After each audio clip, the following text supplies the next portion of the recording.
Good afternoon, everybody. Welcome to a weekly Wednesday webinar with the United States Senate Federal Credit Union.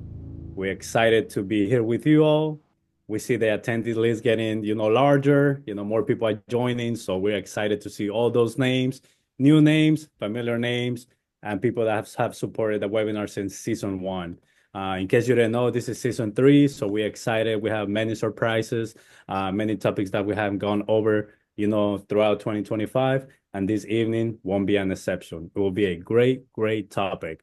Ask the IRA experts, meet the team, and top 10 questions answered. So maybe some of those questions are questions that you have, ask yourself, maybe some concerns that you're going through, maybe some thoughts, so we're here to help you, with these questions and know a little bit more about retirement, retirement accounts, and IRAs. My name is Eddie Villanueva. I'm the official MC of the weekly Wednesday webinars. And as you can see, we have a full panelist team of amazing people with so much knowledge. And we're excited to hear, interact with you all, see what questions you may have. And, talking about questions, don't forget to use that chat feature or a Q&A. And Ms. Londono, what is the commitment every single week with the questions? That will answer each and every single one of them. We're going to answer each and every single one of them. It can be, IRA related, if it is like general about, finances, or even if it is about the credit union, please make sure that you send those to us. With that being said, 602, I will pass it on to our Membership Development Officer, Melton Aguilar Bolanos, with the introductions. Awesome, Eddie. Thank you so much. And again, welcome everyone. Good evening. And again, we want to thank you all for taking time out of your business schedule and joining us on another exciting weekly Wednesday webinar here at the United States Senate Federal Credit Union. As my colleague Eddie mentioned, today's topic, it's a popular one. It's all about IRA. And with that being said, we brought the whole house today, Eddie. We sure do have a lot of experience here with people that know a few things about IRAs. We even took it a step further. We say his name all the time whenever we do this type of presentations, and we always just give his name out. But you know what? We got a surprise for you all this evening. And with that being said, we'll go ahead and start doing the introductions. You already heard his voice from the marketing department, Mr. Eddie Villanueva.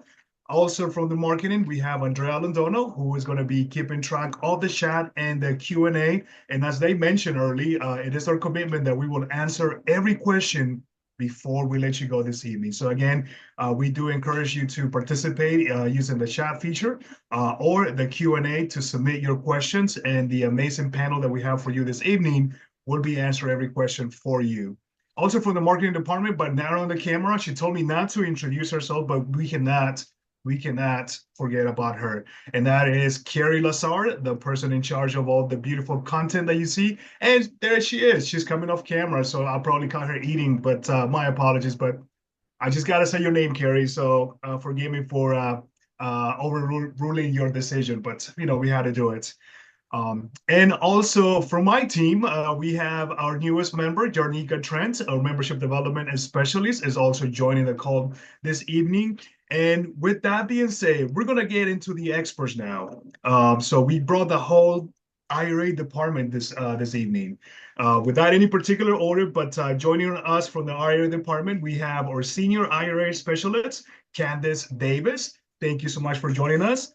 Also from the IRA department, we have the IRA manager, and that is Madison Love, who is going to be leading the presentation this evening along with Candace, and a very special guest. We also have our very own financial advisor, the person that always pretty much takes care of all of our members here that needs financial advice, and that is none other than Michael Schimmel from Fellows Financial. So Michael, thank you so much for joining us. And I'm going to hand it over to the team so they can go ahead and start with the introduction. Let's enjoy this webinar. Thank you so much for that introduction. We are so lucky to have Michael here tonight, so that every time I do one of these webinars, I'm always mentioning call Fellows, call Michael, and he's here today. So if you guys have any financial advisor questions, please ask them today. So think ahead, and we'd love to hear from you. So to get started, let's talk about why IRAs matter. So first and foremost, anytime that you can save for your future, it's going to benefit you. Specifically, saving within the IRA is going to give you tax benefits and some more flexible contributions. We'll get into the difference between 401ks and IRAs a little bit later. But I just as a precursor, I always recommend having both. And then you also have options within that IRA, traditional versus Roth. We're going to get into that some more. And you can kind of utilize both of them to meet your financial goals, depending on where you are in your life and where you are with your income and all that good stuff. The other reason that IRAs are so important is because they're an investment account. Small contributions can really matter. They can really change your life. You don't have to put away 30% of your paycheck. You can make small contributions and then have that interest compound, so that by the time that you are ready for retirement, you are well set. They're also individually owned, so kind of back into that 401k realm. 401ks are tied to your work. IRAs are in your individual retirement account, and so they are all you. It doesn't matter where you work, it doesn't matter what your spouse is doing, it's yours. So you get a lot of flexibility and ownership with that. And then a not so fun fact, only 50% of US households save for retirement. And so IRAs are just another really great tool to save and to make that savings be even more impactful. So part of this webinar is definitely to introduce your IRA team. So when you call us, this is who you're going to be getting. It's myself. I have had about 10 years of IRA experience. My introduction to IRAs was a little bit unique. I did not go the mainstream or even financial institute or credit union, I guess, route. I actually started out in self-directed IRAs, which means that our investment options were quite a bit unique. And so that was kind of my original introduction into IRAs. Through that avenue, I was able to learn so much about IRAs, about processing various IRA transactions, a lot of the rules that we don't always talk about. And then after that, I ended up getting into credit union IRAs and kind of more of the typical path. So then now I'll let Candace introduce herself. Hi, I'm Candace. I have about, let's say, between 12 and 15 years of IRA experience. The first time I've ever touched the IRA was about 20 years ago. I had my twins. I stepped back and then started back up about 15 years ago, and I dove right in. And I have been hands-on IRA ever since. It's my passion. And my aim is to get as much information to the member as possible. Perfect. Thank you, Candace. And I can confirm that Candace is so passionate about IRAs. She does such a good job of helping our members. She's so passionate about making an IRA work for you, no matter what your situation is. So she handles 99% of our transactions. So if you're wanting to do anything with an IRA, she is absolutely your go-to gal, and will definitely take care of you start to finish. And no question is too small. She's very good at all of that. So let's get into the top 10 IRA questions and some of their answers. So again, as they mentioned at the beginning, we are here to answer every question, no matter how late it is.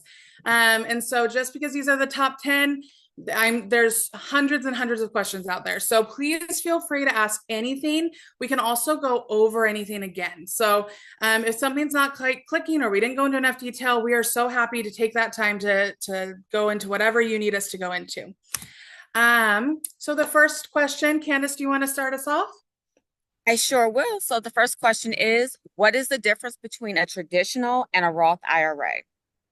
And with this, a traditional IRA offer potential tax deductions now, and with taxes due on withdrawal later on. So you won't pay taxes up front, you'll pay them when you do your withdrawals. And with the Roth IRA, those are funded and they are after tax dollars on qualified withdrawals that are tax-free. So basically the difference is with your traditional, you pay your taxes when you withdraw them. And with your Roth IRA, you pay your taxes up front and then your interest is earned tax-free.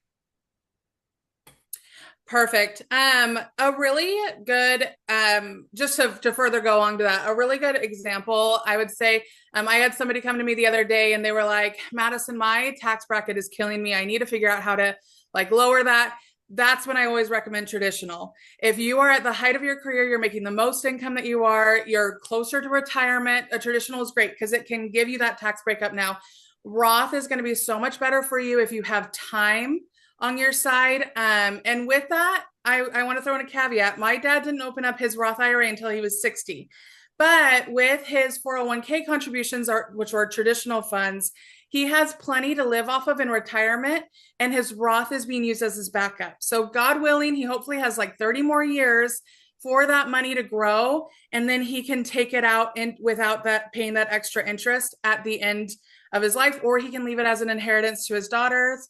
And so just because like there's always exceptions to every rule, it's worth talking to a financial advisor like Michael to figure out which one's right for you. And honestly, it might be both. So something to keep in mind for sure.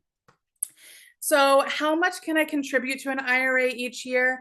This can change every year. It didn't this past year, but it's always worth checking at the beginning of the year. There's also some caveats with how much income you have. So generally speaking, for an IRA, your contribution limits are $7,000 if you're younger than 50. If you're 50 or older, you get to make an extra $1,000 as a catch-up contribution. So your maximum would be $8,000. If you have less income than $7,000 or $8,000, then you can only contribute up to your income.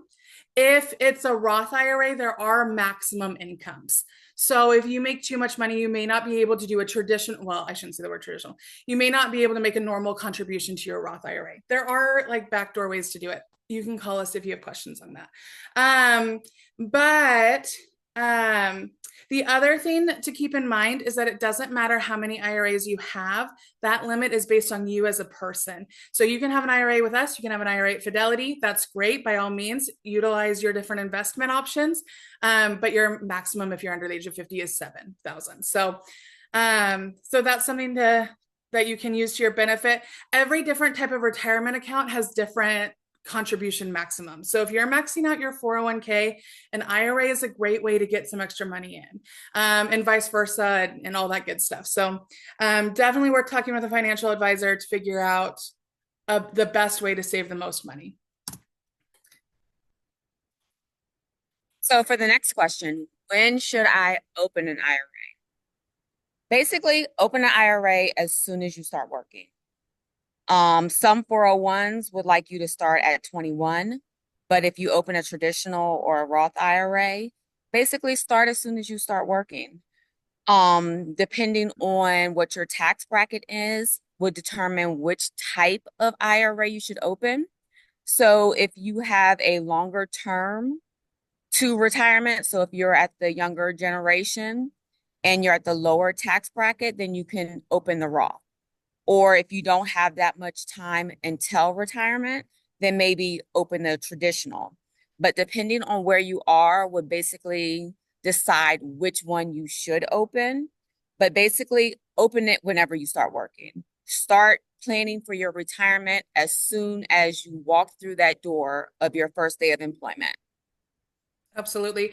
Guys, you don't even have to be 18 to have an IRA. I know, I heard of a lawyer who was helping us out with something. He started his children off working at his law firm at like 5 years old, shredding papers. He paid them a small salary for it.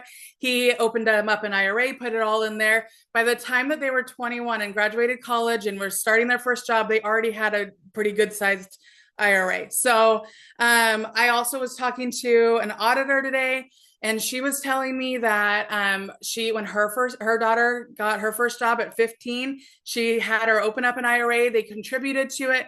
When she went to college, she was able to withdraw that money tax-free and spend it on her education.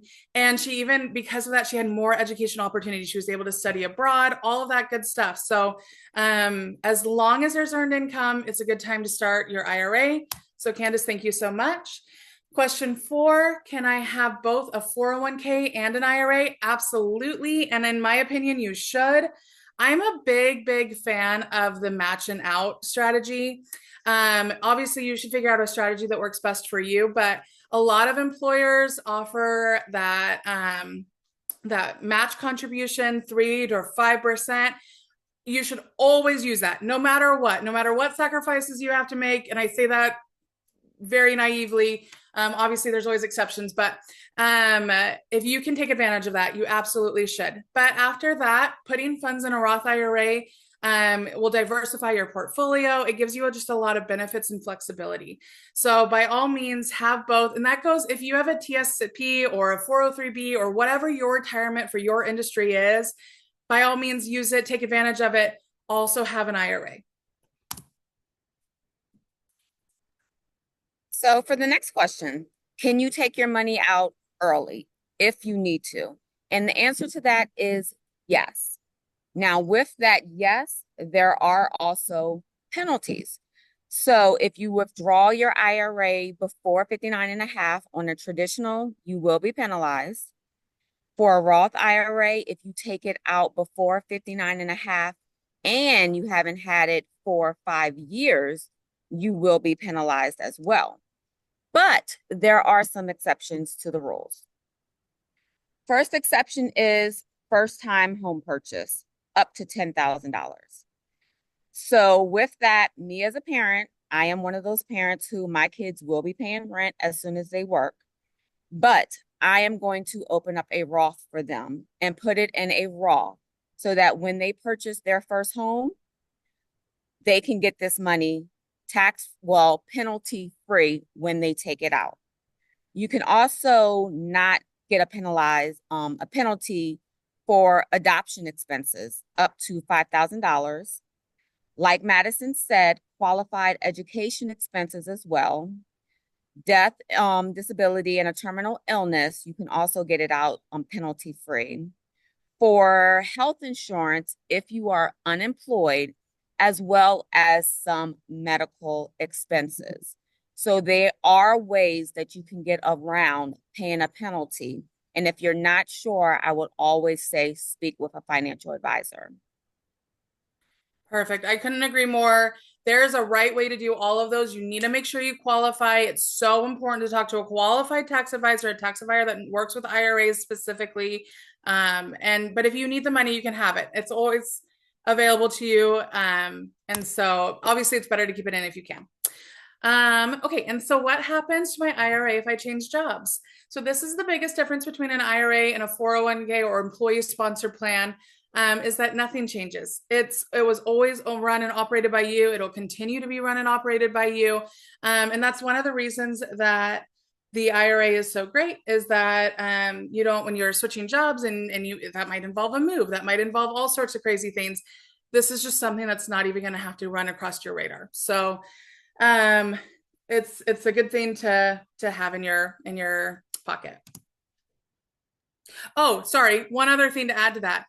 Also, already having an established IRA means that you can roll over your retirement funds from your employer-sponsored plan. And so it'll already be established for you. So that's just another benefit of having an IRA in addition to a 401k. A lot of times you can leave your 401k where it is, and that's great. By all means, please do if that works for you. But if you have to move it or you want to move it, it's nice to already have a plan established. All right, Candace, take it away. So the next question, what are required minimum distributions, AKA RMDs, and when do they start? So RMD is only for traditional IRAs, and they're for traditional because you have not paid taxes on them. So as of right now, the age for an RMD is 73. The age does change, and when it does change, your financial institution will send you out a letter the year that you need to make your first distribution. And you just have to make your first distribution before the tax deadline of the next year. But with this, your IRAs, the amounts are based on your balance as of December 31st. and your life expectancy. So you will get a letter every year from the moment that you are RMD age to let you know what your RMD is. You will not have to calculate it. You can set up your RMD to come out of one financial institution. If you have 5 institutions, you can have the amount come out of one. You don't have to have it come out of all 5. If you don't want to take it out of one institution, that's fine. Just as long as you take your RMD out by the end of the year, you're fine. Perfect. Let's say that you're one of those lucky enough that you do not need to take the money out of your traditional IRA. Then you can always do what's called a qualified charitable distribution. And I love these. I'm such a big fan. If you were able to save more than you need, you are able, this is a great way to spend your money. So because we do it, we report it as a qualified charitable distribution, you get more tax breaks, things like that. But essentially what this means is that you can pick a charity or a church or qualified organization that does good, and we can send any amount of money, whether it's your RMD or more or whatever, to that charity. So I know a lot of people who would pay their tithing annually via a qualified charitable distribution. I have met people whose life work was helping a certain group of people, and they would take their RMD and give it to that group of people in various organizations. So if there's a charity that you are passionate about, this is a great way to give back and get a tax benefit.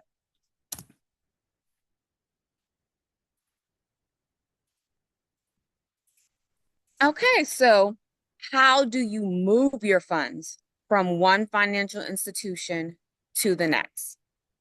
And it's really simple. I always advise members, if it's a 401k, to contact who holds the 401k, because they may have completely different forms for you to complete. But if it's with another credit union or a bank, then what you do is you contact us, you contact me. I will send you a form out via DocuSign if they will accept electronic signatures for you to complete the transfer request form. Once you get that form back to me, I can either fax it, mail it, email it to the other financial institution to let them know we will receive those funds that they are sending to us on your behalf. So basically, just for the transfer for bank to bank or financial institution to financial institution, contact the receiving financial institution. For the 401k, contact the 401k, because certain 401ks, such as a TSP, you can start it on TSP side, and they will automatically send the funds to the receiving financial institution. Perfect. Well said. And just to give you the language there, and if you call us and you tell us what you want to do, we'll know what to do. This is literally our jobs. But if you want that terminology, a rollover is typically a 401k to IRA. A transfer is typically IRA to IRA. So a lot of people get those mixed up. It's okay if you do. But again, a rollover is typically 401k or TSP or 403b, whatever, to IRA, and a transfer is IRA to IRA. Great. So I mentioned earlier, and this is probably getting a little deeper, but if you make too much income for a Roth, there are still ways to contribute to a Roth. Also, if you are, and this is one of those ways. Let me get into it. So it's called a Roth conversion. And what that is where we take traditional funds and we make them Roth funds. Another reason to do this is if you want your investments to go tax-free, but you have all of this money in traditional funds and you don't want to have to deal with RMDs, and you just like the Roth situation better, and you calculated it, and it might be more of a benefit to pay taxes on those funds now and have the interest grow tax-free, then you can do a Roth conversion. So again, let me explain that again, because again, it's kind of complicated. What you can do is you can take traditional funds that you contributed for whatever reason and convert them into Roth funds. Now you are going to have to pay traditional like you're going to have to pay income tax on that. Because in order to make traditional funds Roth funds are always post-tax, right? So a lot of people are losing their jobs right now. It's not a bad time to convert into a Roth because your investments can grow tax-free, but your income for the year might be a little lower. So not that we ever want that to happen, but this is an opportunity. If that's your situation, this is an opportunity to take care of that. Or if you're about to get a big promotion, or if you know that you are moving into a new job that's going to have a higher salary, a great time to do a Roth conversion, especially because a lot of 401ks, the financial institution is most of the time doing traditional contributions. So when you leave a job, you can convert it into a Roth if that's your choice. So, and again, I know that one's a little bit more advanced. So if you guys have additional questions about it, always happy to answer. Or you can call us individually, or you can talk to Michael about it, and he can do a whole plan for you. So, great. So then we're just going to talk about a couple other things, and then we'll open it up for questions. So let's talk about some common mistakes that we see. The first one is missing the contribution deadline or not realizing that the contribution deadline is further out than what you thought. So we get a lot of people at the end of the year that are rushing to make their 2024 contribution, and that's great. It's always good to get it ahead of schedule, but the contribution deadline is the tax deadline of the year following the contribution year. So you can make a 2025 contribution until April. I have not looked at the April tax deadline. Usually it's April 15th of 2026. And so, and you just need to be really, really clear if it's in that 3.5 month window that you want it to be a prior year contribution. So if you're wanting to make a prior year contribution, just let us know before April 15th. We can do it. As soon as April 15th hits, we cannot take another one. There are no exceptions. With that being said, there's one exception. If you mail the check in on April 15th, as long as it's postmarked April 15th, we can take it. We really don't love that. We would really like you to get it in a couple days early because it really messes with our tax reporting. And so like if you forgot, no matter what your situation is, we are so sorry. This is an IRS rule. We can't take it. So be aware of that you have until April 15th. Another one is forgetting to take your RMD starting at age 73. The IRS has let up on this quite a bit. It used to be a 50% penalty. It's not anymore. It's a little bit more nuanced because we love making IRAs more complicated, but it is in your favor. It's a little bit better. So make sure that when you turn 73, again, this does change every once in a long while. It used to be 72. It used to be, and whatever. And so as life expectancy goes along, every once in a while, they'll change this. I think that they're going to change it to 75 in the next few years. But like Candace said, your institutions will email you when it's time to take it out. And then just make sure you do. We have a lot of options for that. If you want to take it out monthly, if you want to take it out quarterly, whatever, like we'll work with you. The next one is taking out early withdrawals.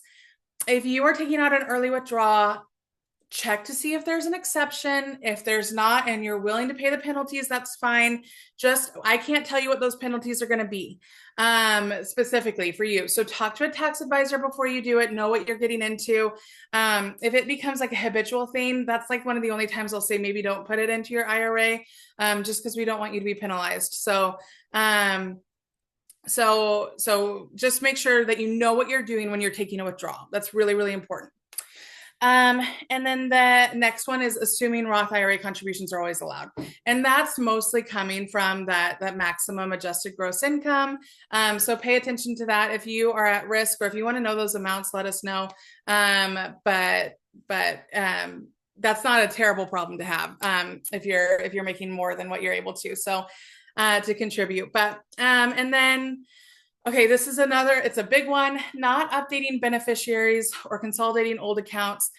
Your beneficiaries, it is so important to have updated beneficiaries on your IRAs. it's also really important for your beneficiaries to know that you have an IRA at whatever financial institution. A lot of money is sitting in accounts across America because beneficiaries didn't know that they were beneficiaries, because the person who thought that they should have been a beneficiary was told that they're not and that we can't give them any information. So make sure that you have your beneficiaries updated. We do not need to have that much information for somebody to be a beneficiary. The more information, the better. If we can get a social, if we can get a contact number, those things are so beyond helpful to us, but not necessary. It's better to list a beneficiary and not have enough information than to not list one at all. So if you are like, I don't know who's my beneficiary in my IRA, call us and check, and we will tell you. Any institution will tell you. We just always go off of whatever the most recent update is. So if you decide that your daughter is making you mad and you want to cut her out, give us a call. We'll get a new beneficiary form for you. Hopefully that's not the case though. Okay, and then this is the one that I am most passionate about, is not investing your IRA. People lose so much money because an IRA savings account is not going to keep up with inflation. So an IRA is an investment account. You have to invest it. At United States Senate Federal Credit Union, we offer savings accounts and CDs. If you want more than that, that's why Michael is here. You should absolutely talk to him. His services are free, and he's very good at what he does. So it's always worth talking to a financial advisor. It's always worth checking. CDs are really safe, and so that's a good option, especially if you're nervous or if you're close to retirement. But no matter what you do, always have your IRA invested. If it's not invested, it's just not going to do nearly enough for you. And we want all of your hard-earned dollars to be utilized so that you can live well. Okay, and then some things that we see go really, really well. Contributing regularly. This is a big one. You do not have to contribute a lot. If you start with your first job at 16 and contribute $50 a month to your IRA, or $100 a month, you are going to be doing so good. Again, just make sure it's invested. If you can contribute more, by all means, especially when you're young. If you don't have bills, instead of paying rent, pay your rent or a portion of what your rent would be to your retirement. And then once you start paying rent, you can reduce it. But the more that you contribute, the younger you are, the less you have to put in to have the same amount at retirement.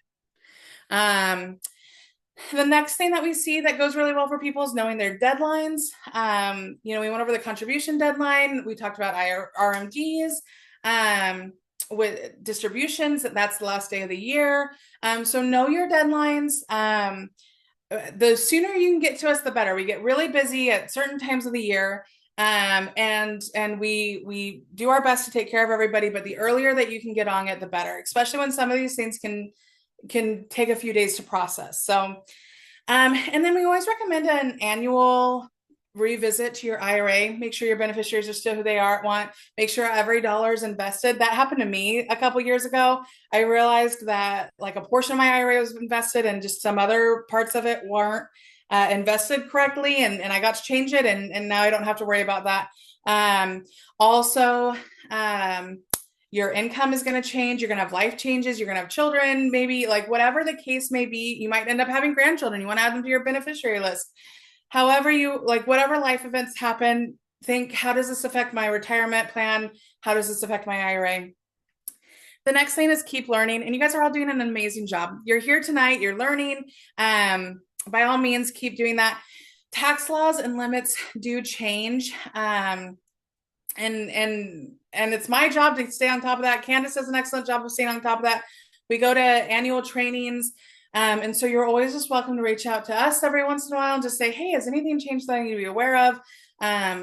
Roth IRAs haven't been around that long, 1998. So when that changed, the people who got in on that right away made a big difference. So absolutely keep learning, and then ask questions. So many people get so scared of IRAs and they're so intimidating, and we totally understand that. But we've literally, between the two of us, we have over 20 years of experience. We have heard every question.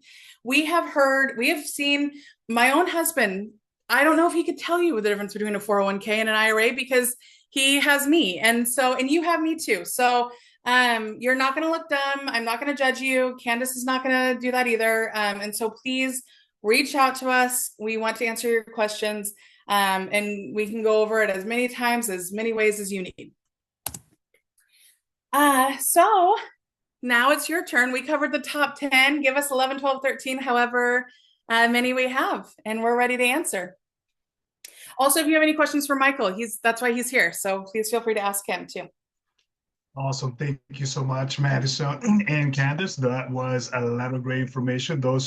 I can totally see why those questions are the top 10. I mean, it's definitely in my now, 15 years of banking experience. I've been around IRAs as well, and I have some of those questions. I felt like I was having a little bit of PTSD, to be honest, just because a lot of those are some of the most popular questions. And like you say, Madison, why try to pull your hair when you can just simply give us a call, ask to speak to Candace or Madison, and they will have an answer for you. So thank you so much.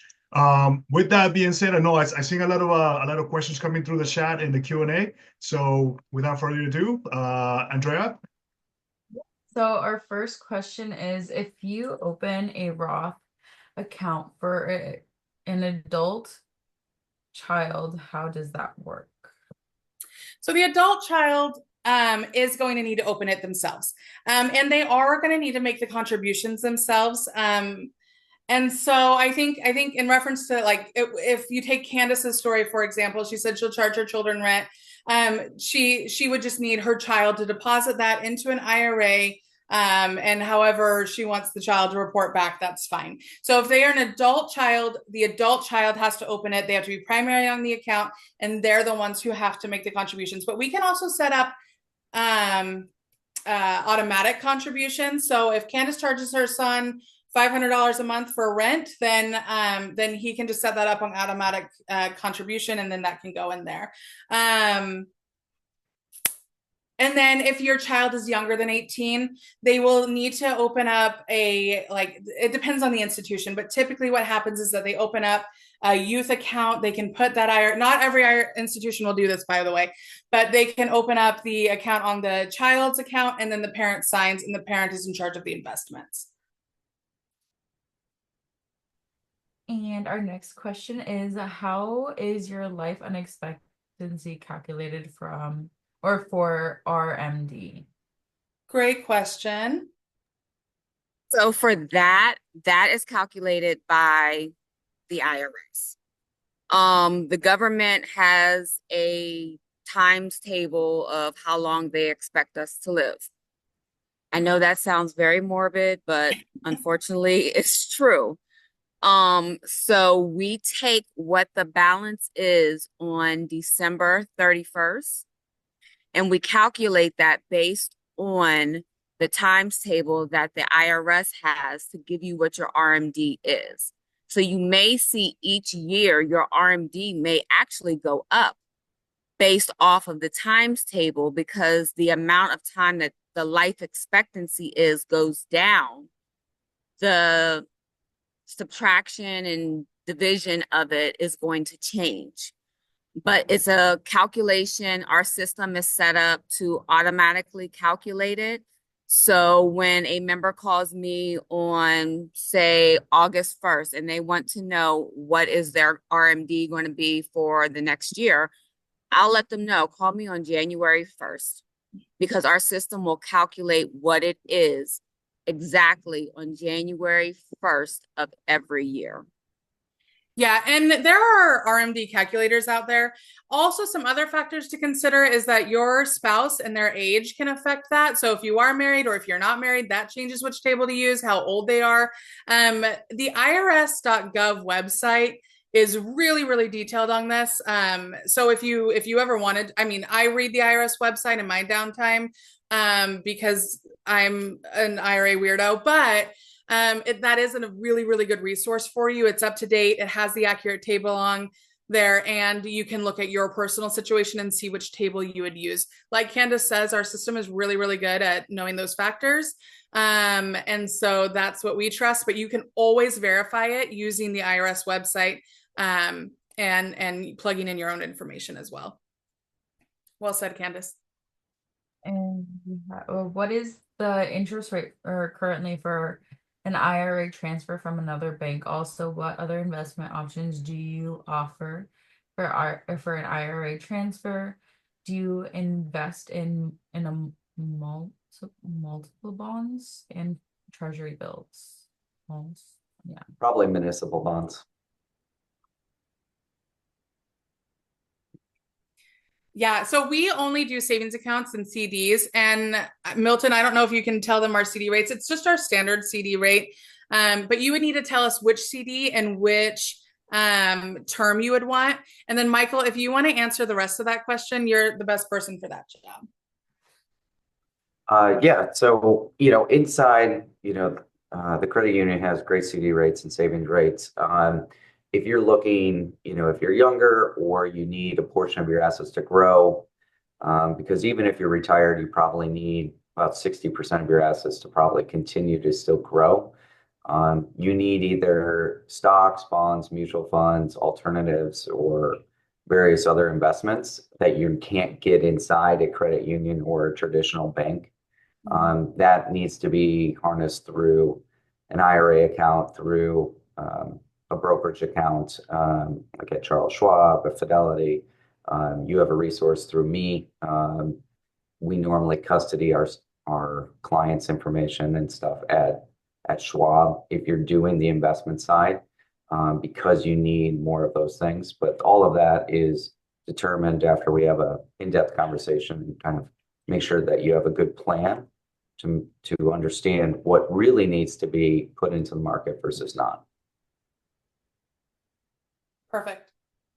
Excellent. And is there a particular term for that they're looking for in terms of a CD? I can tell you right now, well, share certificate, I'm sorry.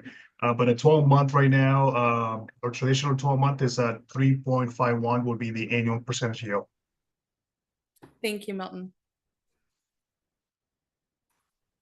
And then, I joined late, so I don't know if anyone has asked this question.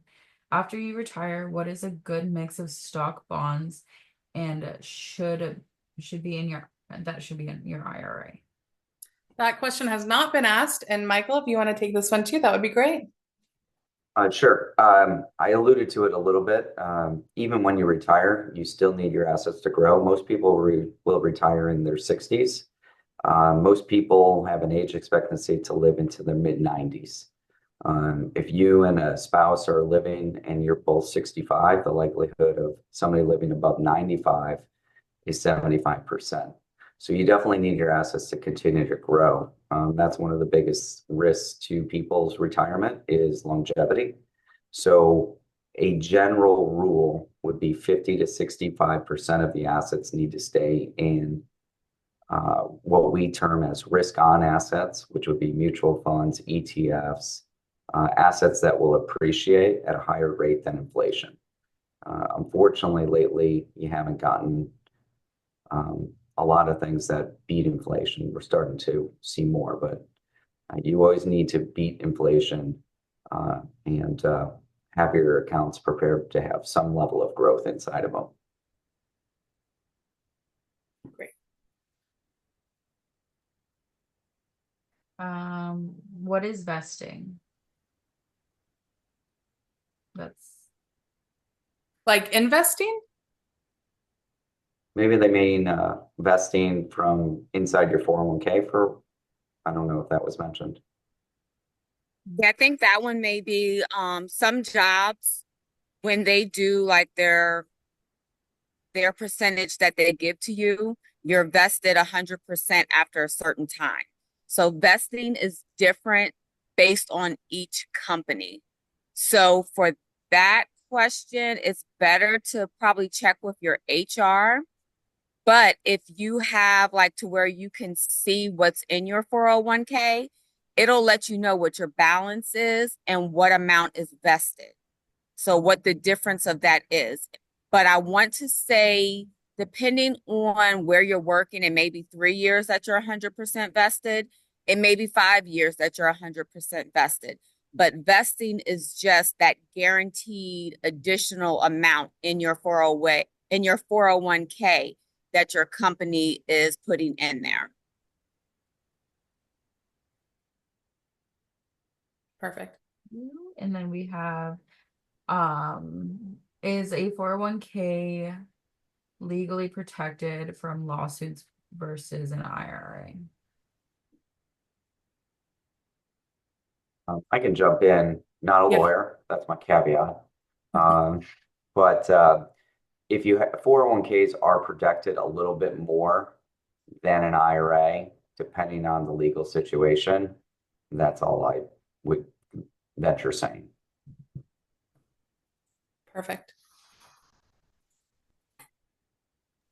I'm a 37-year-old. If I put the full 23,500 into my 401k for 2025, can I still contribute an additional 6,500 into traditional IRA?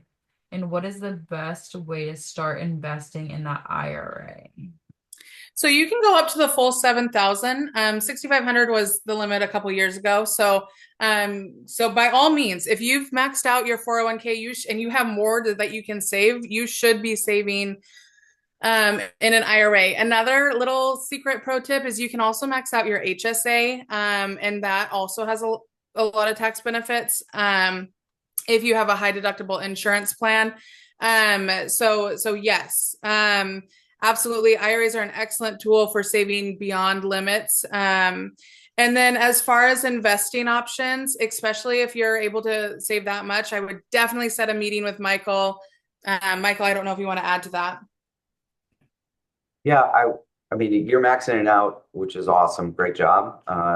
New income, promotions, new jobs down the line. You're already doing kind of above and beyond the basics, which is fantastic. You're young, you still want to be aggressive, growth or aggressive growth for the most part. You don't have to. Depends on your lifestyle and that you live today and the lifestyle you want to live later. Some people want to travel the world, 200 days out of the year.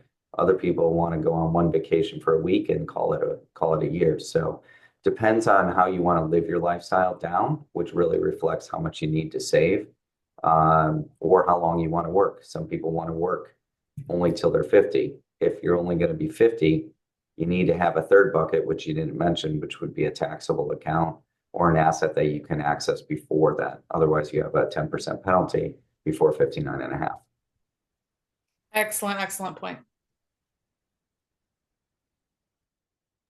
Our next question is, will you be providing the presentation and contact information? Yes. Yeah, and the presentation that Carrie's going to send out is going to have the answers written on there. And so you should have that additional information. And then I put up our contact information here as well. And then Carrie, would you mind sending Michael's information as well? Sorry. Yes, of course. I will. And we have, is the government's calculation of a person's life expectancy for RMD available? Or RMD available, sorry, there's no A. Yes, and that's going to be on irs.gov. You can also just Google it, and it'll probably take you to the IRS website, but you just want to look at life expectancy table for IRA, or for retirement accounts, but that is absolutely available. It's the same for everybody. So, as far as USSFCU doesn't have a specific one. So any information that you find on the internet, verify it with a qualified tax advisor, but it's out there.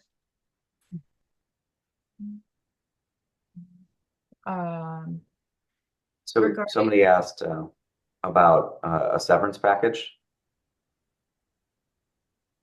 Did we answer that? Sorry, I missed it. We have not. So if you want to take it, Michael, go for it. Sure. So recently accepted a severance package, and there was no W-2 or retirement contribution making job at sites. So if you got the severance, it was probably paid out to you in W-2 in a lump sum. That's normally how most severances are paid. You would be, if it's significant, you can still, that counts as W-2 income. You can make your 7,000 or $8,000 contribution, depending on your age. If you still don't have employment next year, you have to have earned income to make a contribution to an IRA. The caveat is if you have a spouse that is making money and you are not employed, you can still put in the contribution for your side. It's called the spousal IRA provision. So those would be two things to think about. I'm always happy to discuss more.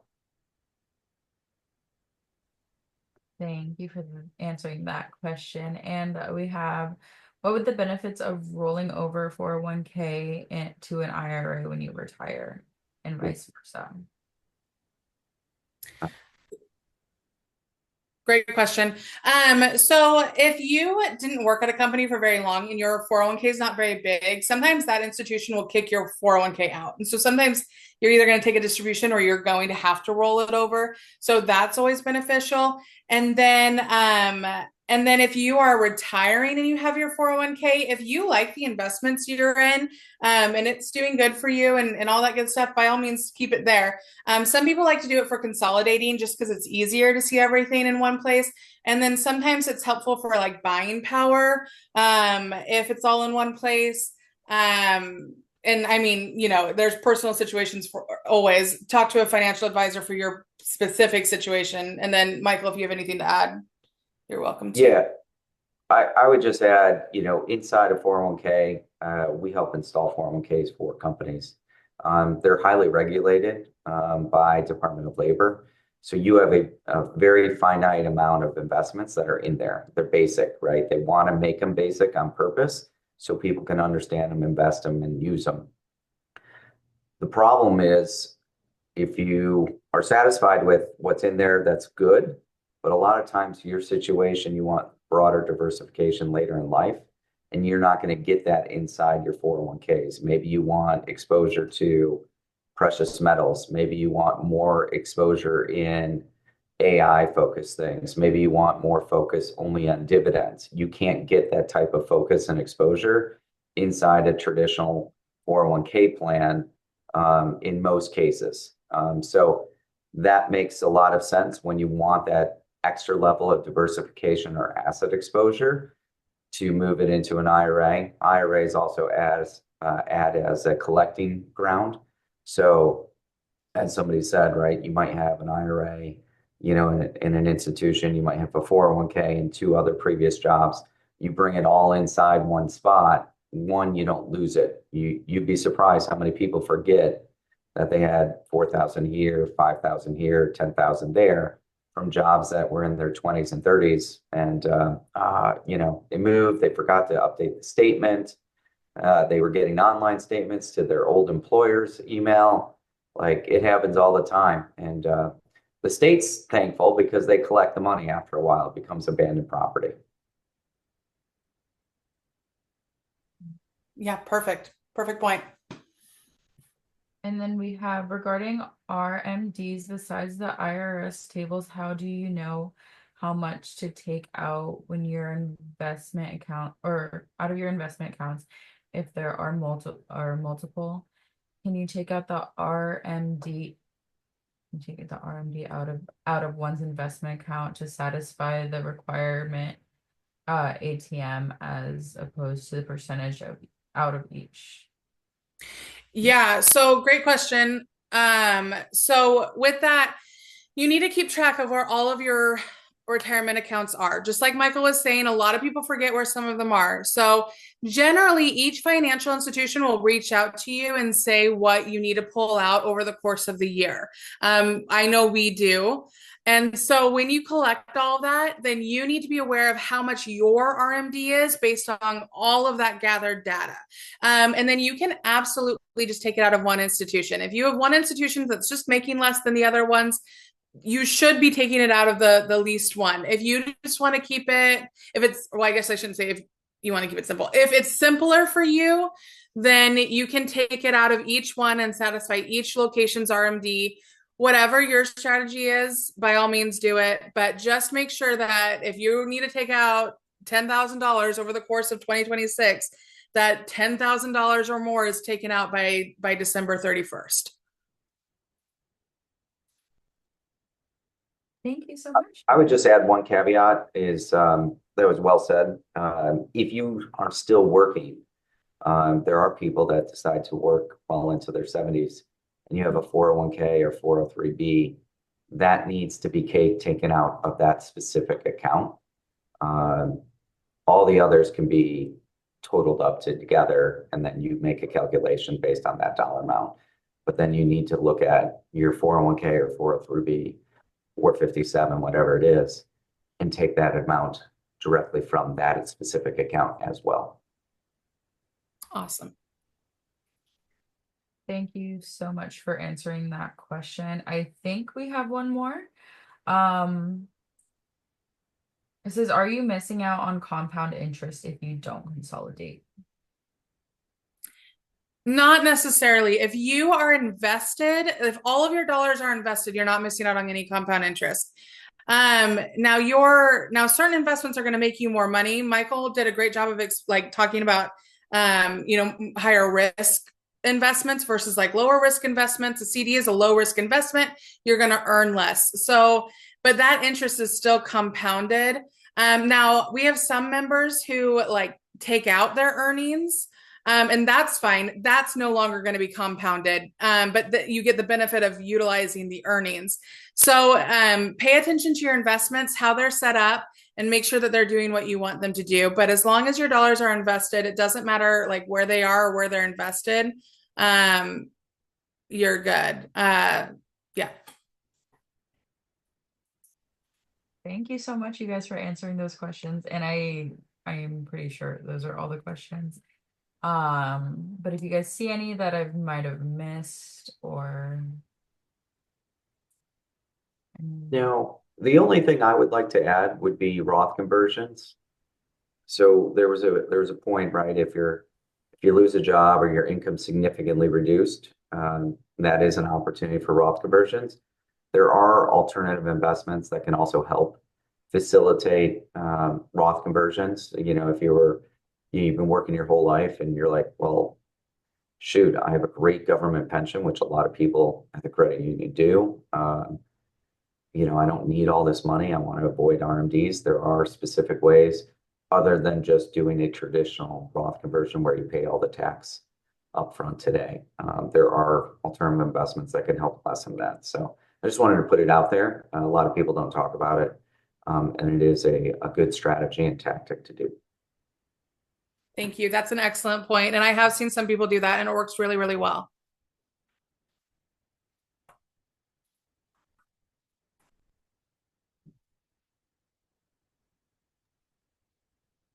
Well, thank you so much again. So those were all the questions, Andrea and Eddie? yes. Awesome. Again, thank you so much for coming in and participating. Again, we do want to take this opportunity to thank our special guest, Michael Schimmel. Thank you so much, sir. We truly appreciate every time you join us. You always have add a lot of insight and great knowledge with your experience. And again, highly encouraged for you to reach out to Michael. We did provide his information on the chat. You can always reach out to him, or you can actually go to our website as well, where you can request an appointment to meet with Michael. And he will be more than happy to have a more personal conversation with you, and then he can go over the different options that he might be able to uncover for you. Once again, I just want to say thanks to Michael and also our wonderful IRA team, Madison, Candace. You are both amazing. Like they say, over 20 years of IRA experience. You can't go wrong with them. So please call them. The number is on the screen, 1-800-374-2758. And you can just ask to be transferred over to the IRA department, and they will be more than happy to assist you. Or you can dial option 7, and you can say either my name, Kim Fridley, who has the night off, or our newest member, Jarnika Trent, and we will be more than happy also to connect you with either one of them. Once again, I want to thank everyone for participating and joining, and thank you for all those questions that you submitted us.